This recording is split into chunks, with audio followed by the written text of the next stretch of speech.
Today I'm setting up this CZ457 synthetic in 2.2 Rimfire with a rifle scope. Here's a couple of tips and pointers about how I'm going to do it in this particular circumstance. So first of all, make sure the rifle is unloaded, take the bolt out, makes everything simple and easy. This has an 11mm rail and I've got a 30mm Element Optics scope to fit on it. So what I need to do, that's a 50mm objective lens, I need to make sure that A, the rings are high enough so that I'm not in contact with the barrel and I've got sufficient clearance, and B, I need to make sure my eye relief is set correctly so that when I address the rifle I get the full focus field of view with no vignettes in my eye line. The scope rings I'm going to use are the worn steel rings. These are compatible with a 9 to 11mm dovetail rail, similar to what you'd see on any rimfire or air rifle.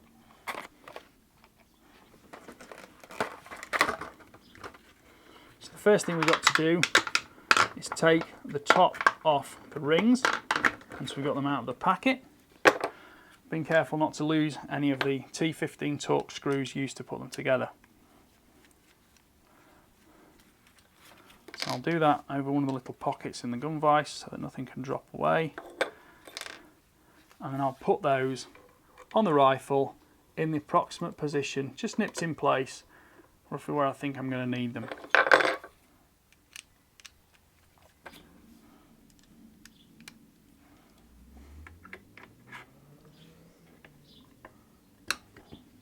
So those are just nipped in place. I'm just going to place the scope carefully on top. And what we find is we've got about 3mm clearance between the barrel and the objective body. I wouldn't probably go any smaller a gap than that, but it is good to have your scope as low as is comfortable to keep the axis of the bore line and the optical line as close as possible. And it also means you don't need super high adjustable cheek pieces or anything like that.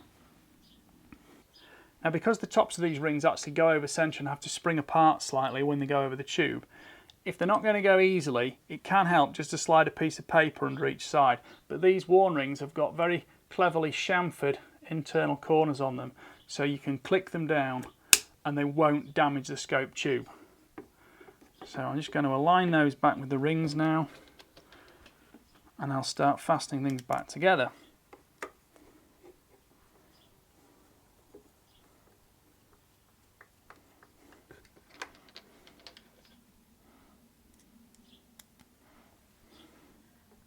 I would always recommend spacing the rings themselves as widely apart as possible, just to give the most support to the scope tube in use through recoil. Believe it or not, it's not actually the recoil in a linear way that damages scopes. What damages scopes is the fact that if you ever see this in slow motion, the whole action and rifle bends like a wave when it fires, and that means that the scope itself bends with it.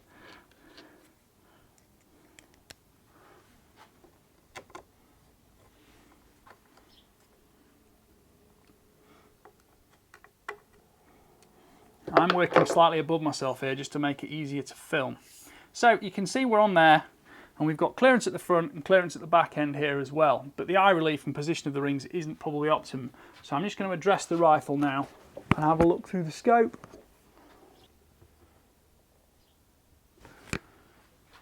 So after just looking through the scope, I'm in about the right place for eye relief, but I want to bring this rear ring backwards a little bit because it looks unusually spaced forward there.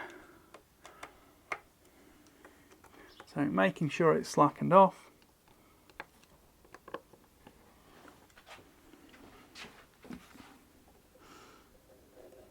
I can bring that back to about there.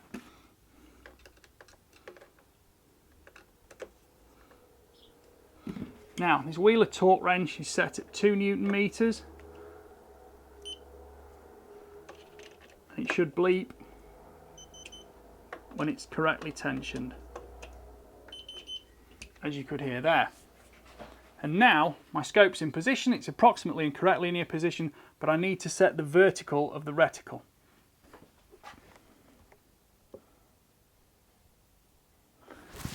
People all tend to have different opinions on this. The system I go with is I make sure the vertical 6 o'clock stadium of the reticle strikes through the centre of the bore line. So if I'm looking from the back through the rifle, everything looks lined up. Different people will have different ways of doing it. That's what works for me. Nobody's ever picked up one of my rifles and immediately said, your reticle's not straight. You go with what you know.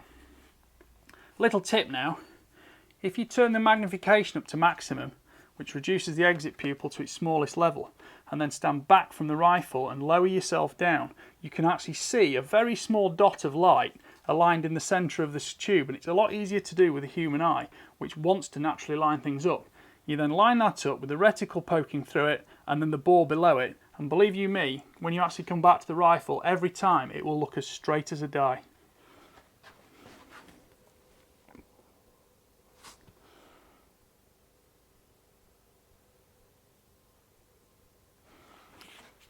Okay, so everything's just nip tight, nothing's heavily tensioned or torqued into place at the moment.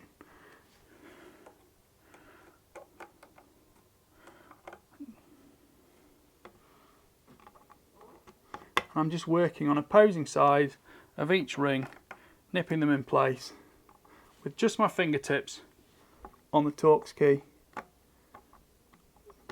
which means that the scope itself won't twist as the ring tightens.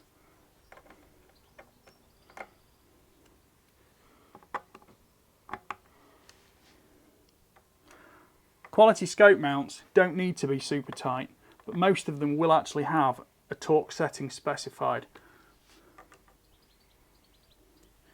But what you'll generally find is that they'll close into position, you'll feel the actual metal surfaces, tension against each other, but you won't have to bend them into position. And when it comes to it, everything's nipped in place.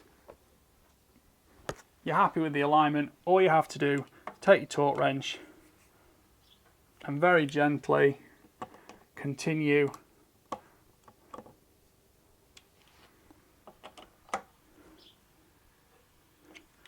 to do one side and then the other until it hits the required torque.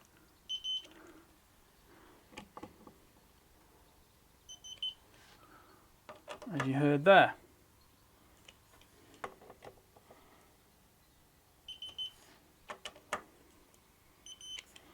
And that's it. These are just twin bolt rings. If you have 4 bolts, it won't make sense to go front, back, left and right, diagonally backwards and forwards. If you have 6 bolts on the top of each ring, or 6 screws on top of each ring, do the 2 centre ones first. When everything's correctly positioned, then start working on the outer front, rear, left, right as well, and keep moving in that cross pattern to ensure that tension is applied evenly and never in one place more than anywhere else. All I have to do now is put the bolt back in and go zero the rifle.